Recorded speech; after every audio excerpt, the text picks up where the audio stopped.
Provérbios 23, versos 24 e 25. Diz assim: grandemente se regozijará o pai do justo, e quem gerar a um sábio nele se alegrará. Alegrem-se teu pai e tua mãe, e regozije-se a que te deu a luz. Pai, nós queremos em nome de Jesus agora, através da tua palavra, aprendermos lições para as nossas vidas. Venha, Pai, e em nome de Jesus, fala ao nosso coração, para que o Senhor seja exaltado e glorificado. Amém. Estas datas são extremamente significativas. Dia dos Pais, Dia das Mães, são datas que marcam a nossa vida e que, por um lado, nós temos o privilégio e a oportunidade de prestarmos uma homenagem àqueles que nos geraram. Por outro lado, para algumas pessoas trazem tristeza, porque os pais já partiram, as mães já partiram, e aí as pessoas ficam nestas datas saudosas e às vezes até entristecidas. Há uma outra questão nestas datas, que é a dificuldade do pregador, porque nós não temos na Bíblia mensagens a respeito de Dia das Mães, de Dia dos Pais, mas há certamente na Bíblia algumas instruções para os filhos em relação aos pais. Há instruções da palavra de Deus para que os filhos possam honrar os seus pais, assim como também há instruções para que os pais eduquem os seus filhos. A Bíblia nos ensina no livro de Provérbios que aquele pai que é justo, que ele se exulta de júbilo quando ele olha para o seu filho, ele vê o seu filho se desenvolvendo em sabedoria, que ele se alegra. Diz que o pai e a mãe se alegram, se exultam, que a mulher que deu à luz, que ela vai exaltar, que ela vai regozijar. Isto é uma realidade na vida de cada mãe, na vida de cada pai. Há certamente na vida das mães algumas experiências que são só delas, que são natas, que pertencem somente a elas, que os pais não participam. Tem uma história do Samuel. Quando Samuel nasceu, a Leda teve muito problema para amamentar, lhe causava dores horríveis, chegou a ferir o seu seio. E logo nos primeiros dias, ainda dentro da primeira semana, ela estava tendo muita dificuldade, não conseguia, era uma dor horrível. E aí ela virou e falou assim: amor, eu preciso arrumar um jeito, eu tenho que descansar. E o Samuel tinha o recurso que é o bico de silicone. O Samuel rejeitou, o menino era enjoadinho, bebezinho, ele não aceitava o bico de silicone, né? E aí eu peguei e falei assim: vamos fazer o seguinte, vamos comprar aquele NAN, a gente dá uma mamada de NAN e vai alternando, porque aí dá tempo de descansar. E quem disse que o menino aceitava o tal do NAN? Ele mamava e vomitava, e a Leda chorando de dor, o Samuel chorando de fome. Então a Leda esquece a dor e fala: traz o Samuel para mim. E ali eu pude entender, agora como pai, né, o que é o sacrifício de uma mãe. Ela enfrenta toda a dor, e a maior parte das mães passa por isso, enfrenta isso. E ela pega o Samuel para poder, que estava com fome, e ali, né, naquele momento ela nem chorou. Ela, com a dor, ela falava: filho, a mãe está aqui, né, pode mamar, a mãe está aqui. E aquilo ali, eu olhava aquela cena e a única pessoa que chorava naquele lugar era eu.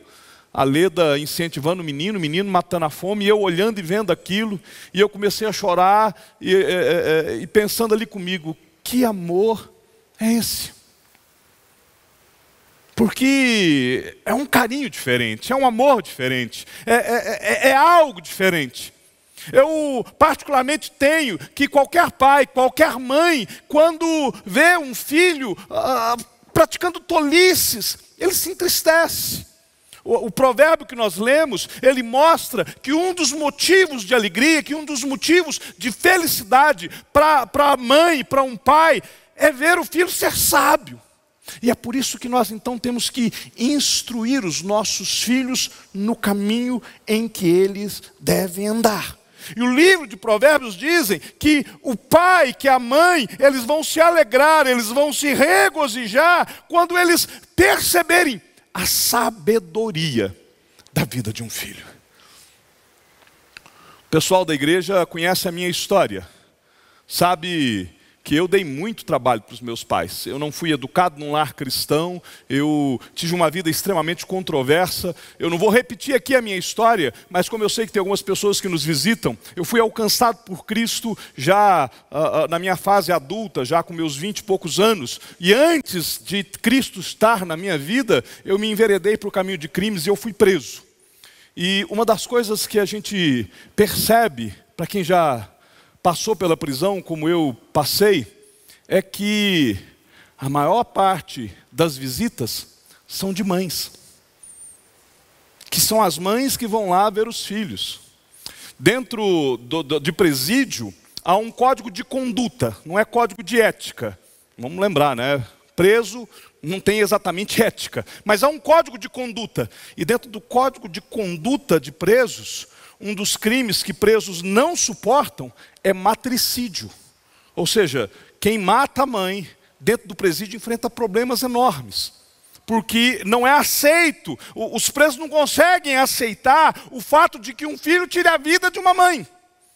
Tirar a vida do pai não é problema, não dentro do contexto presidiário. Mas tirar a vida de uma mãe é um crime dentro da comunidade presidiária imperdoável.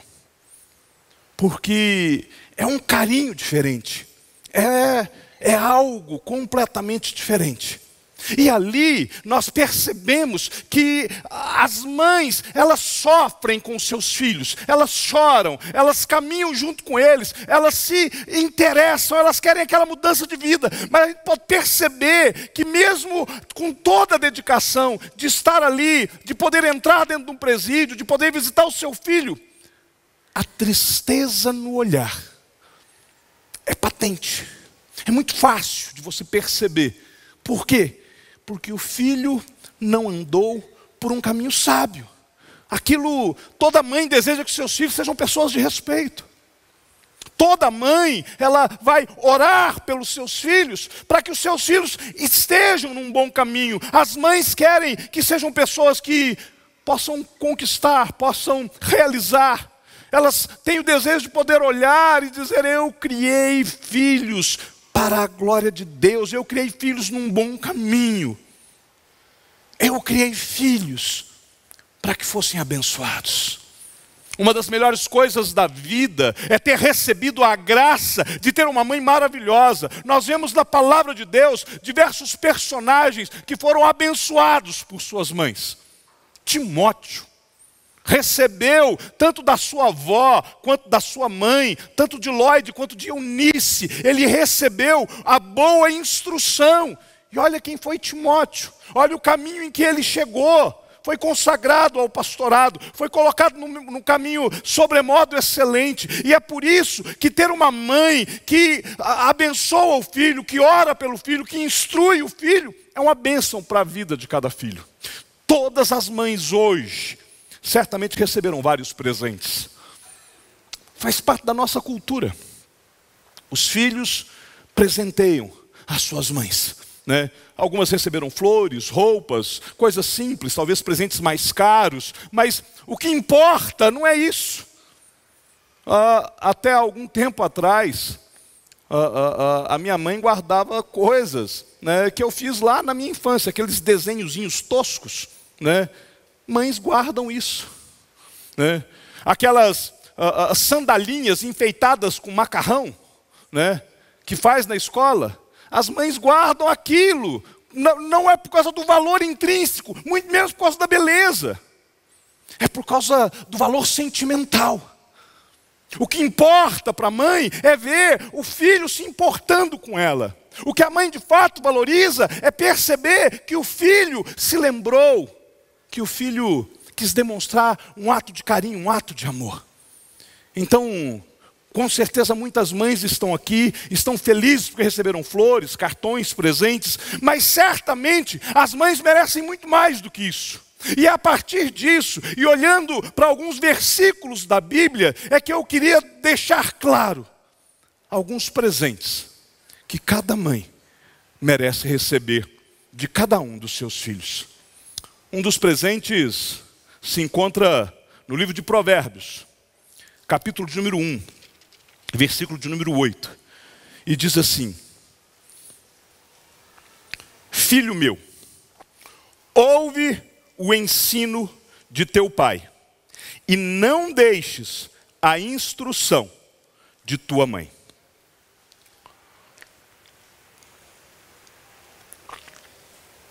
Um presente que todo filho precisa entregar à sua mãe, e não só no dia das mães, em todos os dias, é obediência. Os filhos precisam aprender a obedecer às suas mães.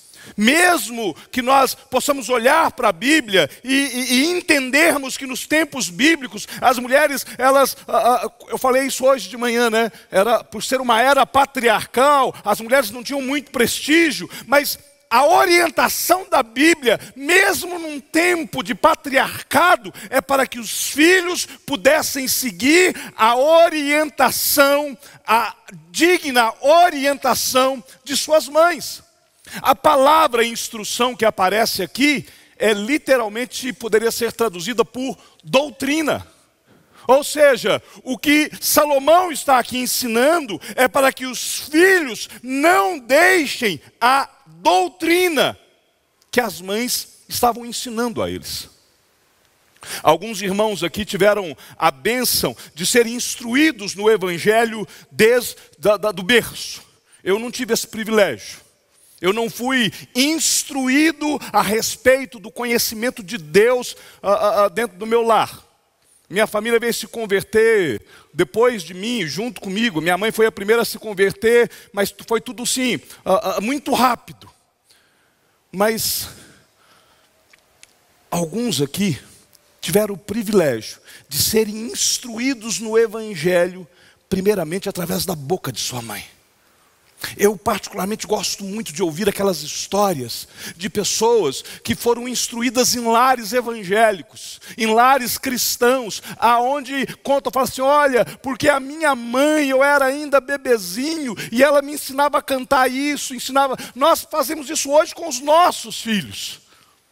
Mas não é algo que nós aprendemos em casa, é algo que nós tivemos que desenvolver.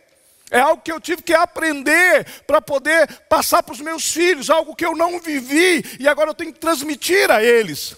É uma bênção ser instruído pela boca da própria mãe.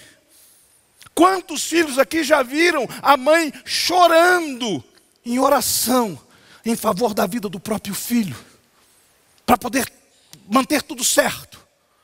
Quantos aqui viram que a sua mãe foi um dos seus melhores professores? E é por conta disso é que nós então precisamos olhar e sempre obedecer à instrução da nossa mãe. Quando filhos já estão crescidos, podem pensar, agora eu não tenho mais que obedecer a minha mãe. A honra a pai e mãe vai até o teu leito de morte. A honra a pai e a mãe é eterna. Nós precisamos olhar para os nossos pais, mesmo que eles não estejam no caminho do Senhor, e honrá-los, e seguir a instrução, e obedecê-los. Nós temos nos nossos pais, e de forma especial nas nossas mães, autoridades que foram constituídas por Deus. Então, filhos, o melhor presente que você vai dar para sua mãe é obediência. É obediência. Olha, a palavra de Deus nos ensina a respeito de Cristo, em Lucas, capítulo de número 2. é o Senhor Jesus. Ele é levado, colocado no meio dos doutores, e no verso 51 diz assim: e desceu com eles para Nazaré, e era-lhes submisso. Sua mãe, porém, guardava todas estas coisas no coração. O texto está falando do Senhor Jesus Cristo,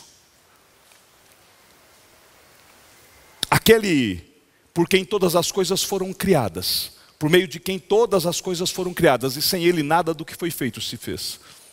A sua mãe, Maria, quando foi visitar a sua parente, Isabel, ao chegar lá, ela faz um cântico, é registrado na Bíblia como o cântico de Maria. E ela reconhecia que aquele que estava dentro do seu ventre era o seu Senhor. Lucas, capítulo número 1, versículo 46. Então disse Maria: a minha alma engrandece ao Senhor, e o meu espírito se alegrou em Deus, meu Salvador. Maria, ela foi a única mulher que teve o privilégio, a graça, e é por isso que ela é uma mulher agraciada. Ela não é a depositária da graça, mas é uma mulher cheia, sim, de graça, né?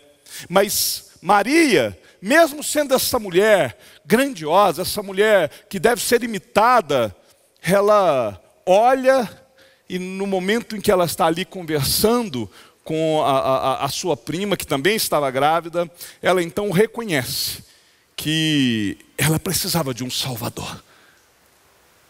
Ela precisava de alguém que a salvasse. Então ela carregava no seu ventre o seu Salvador. E este menino agora, com 12 anos, colocado diante do sinédrio, no meio dos doutores, fazendo com que aqueles homens se admirassem dele, por causa de todo o conhecimento. Ele agora está crescendo, mas percebam, lhes era submisso. Jesus obedecia aos seus pais.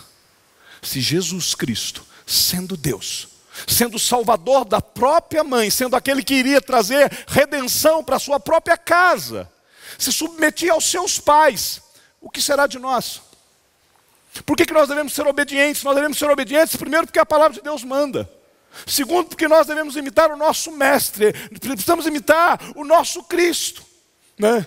Jesus foi criado num lar simples, mas com sujeição e obediência a seus pais. Quando cresceu, se tornou obediente até o fim, né?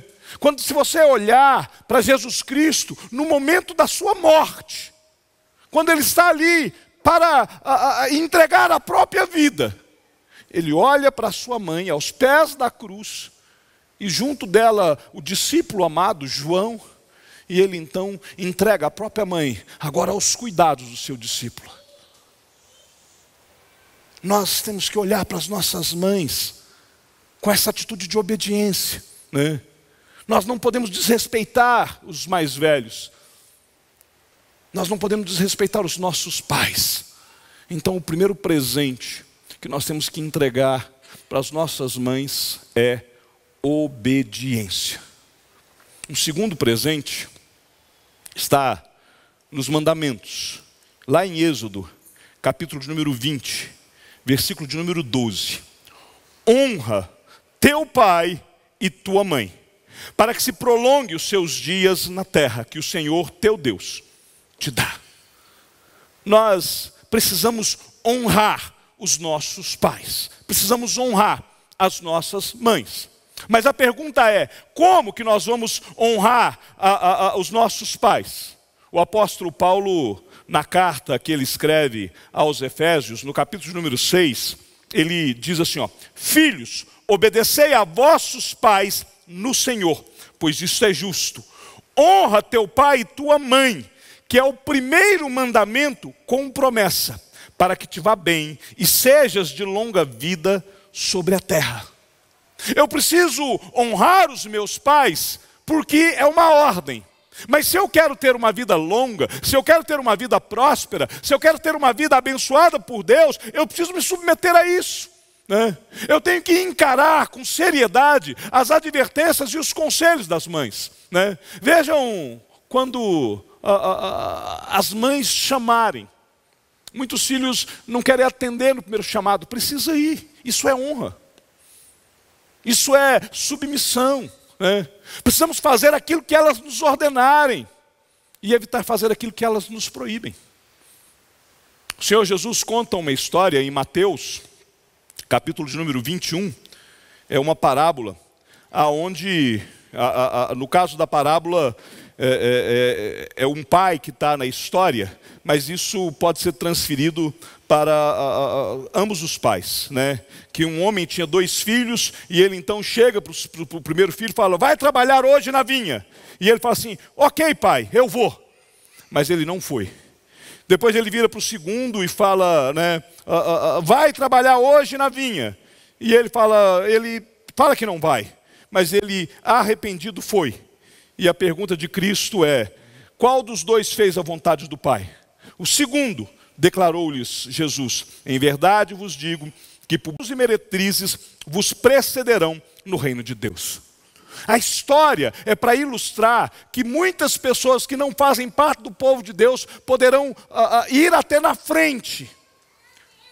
Mas a história também nos mostra que é preciso se submeter. Se porventura você chegou a dizer, não vou fazer, faça depois. Se arrependa, mude, né? Os filhos precisam alegremente se submeter aos seus pais. Isso é ordenança bíblica. Nós precisamos entregar como presentes aos nossos pais a obediência e precisamos entregar como presente também o respeito. O terceiro presente que nós precisamos entregar é o cuidado. O cuidado que nós vemos Cristo entregando para sua mãe ali na cruz. Lá em João, capítulo 19, a partir do verso 25, diz assim: e junto à cruz estavam a mãe de Jesus e a irmã dela, e Maria, mulher de Clopas, e Maria Madalena. Vendo Jesus sua mãe, e junto a ela o discípulo amado, disse: mulher, eis aí teu filho. Depois disse ao discípulo: eis aí a tua mãe. Dessa hora em diante, o discípulo a tomou para a sua casa. Jesus estava pregado na cruz, e quando viu sua mãe, ele imediatamente providencia alguém para cuidar nela. Como eu já disse aqui hoje também de manhã, dentro desse contexto, não havia sustento para os pais que não fosse através dos seus filhos. Jesus tinha outros irmãos, mas Jesus não confia nos seus irmãos. E olha que dentro desses irmãos nós vamos ter apóstolos depois. Mas Jesus está ali preocupado em: eu tenho que prover, eu tenho que deixar alguém para ter o cuidado com a minha mãe. Jesus tem essa preocupação. Ele quer alguém, ele quer ali da cruz providenciar e nos ensinar ao mesmo tempo que nós temos que ter este cuidado com os nossos pais. E esse discípulo, no caso João, leva para casa e passou a tratá-la como se ela fosse a sua própria mãe, né? Há muitos filhos que não cuidam de seus pais. A Bíblia diz, na carta, quando Paulo escreve a carta a Timóteo, no capítulo de número 5, versículo de número 8, a Bíblia diz que aqueles que assim procedem, aqueles que não cuidam dos seus próprios pais, de acordo com a Bíblia, eles são piores do que uns descrentes. Olha como é que diz: ora, se alguém não tem cuidado dos seus, e especialmente dos da própria casa, tem negado a fé, e é pior do que o descrente. Não adianta absolutamente nada ficar dia e noite na igreja, cuidar dos pobres, fazer caridade, se deixar os pais abandonados. Se deixar os pais entregues à própria sorte. A obra de Deus começa em casa, é no cuidado com a família. Depois, nós podemos alcançar outras vidas. Mas primeiro, nós temos que cuidar de nossas mães, de nossos pais, assim como Jesus cuidou de Maria. Mesmo com dor, mesmo morrendo, Jesus estava pensando na sua própria mãe. Então, meus queridos, são os grandes presentes que nós temos para entregar para as nossas mães: obediência, respeito e cuidado. E isso nós precisamos fazer regados em amor. O apóstolo Paulo, na carta aos Coríntios, no capítulo 13, ele fala assim, se nós não tivermos amor, nós seremos como o bronze que soa ou o símbolo que retine. Se nós não amarmos, honrarmos, respeitarmos, cuidarmos, obedecermos aos nossos pais, nós só fazemos barulho. E é por isso que, acima de tudo isso, tem que estar o amor. E de acordo com a Bíblia, o amor é o vínculo da perfeição. Então, nesse Dia das Mães, que nós possamos entregar estes presentes, e não só hoje, mas todos os dias da nossa vida, nós possamos presentear as nossas mães com obediência em amor, respeito em amor, cuidado em amor. E que Ele nos abençoe, em nome de Jesus.